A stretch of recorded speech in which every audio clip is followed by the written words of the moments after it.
എല്ലാവർക്കും നമസ്കാരം. ഞാൻ സരിത ഹരി. 2 ദിവസമായിട്ട് നമ്മൾ മംഗളസ്തോത്ര രത്നാവലി എന്ന് പറയുന്ന ഈ ബുക്കിലെ ശ്രീമദ് ഭഗവത് ഗോപാലങ്ങളാണ് പഠിക്കുന്നത് അല്ലേ. ആദ്യത്തെ ദിവസം നമ്മൾ ആയുർ ഗോപാലം പഠിച്ചു, ഇന്നലെ നമ്മൾ സന്താന ഗോപാലം പഠിച്ചു.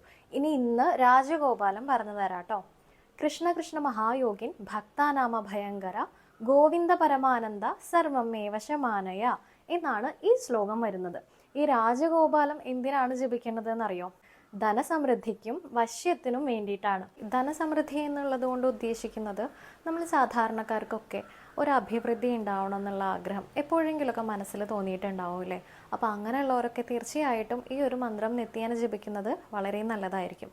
പിന്നെ വരുന്നതാണ് വശ്യം. നമുക്ക് എന്തെങ്കിലുമൊക്കെ സ്വന്തമാക്കണം എന്നുള്ള ആഗ്രഹങ്ങൾ, അതുപോലെ അതിപ്പോൾ ഒരു വ്യക്തിയാകാം, അല്ലെങ്കിൽ പല പല കാര്യങ്ങളായിക്കോട്ടെ, കാര്യങ്ങൾ എന്തുമായിക്കോട്ടെ.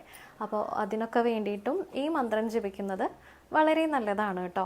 അപ്പോൾ ഇതെല്ലാവരും മുടങ്ങാതെ നിത്യേന ജപിച്ചോളൂ കേട്ടോ. നമുക്ക് അടുത്ത ദിവസം അടുത്ത സ്തുതിയായിട്ട് കാണാം. എല്ലാവരെയും ഗുരുവായൂരപ്പൻ അനുഗ്രഹിക്കട്ടെ. സർവം ശ്രീകൃഷ്ണാർപ്പണമസ്തു.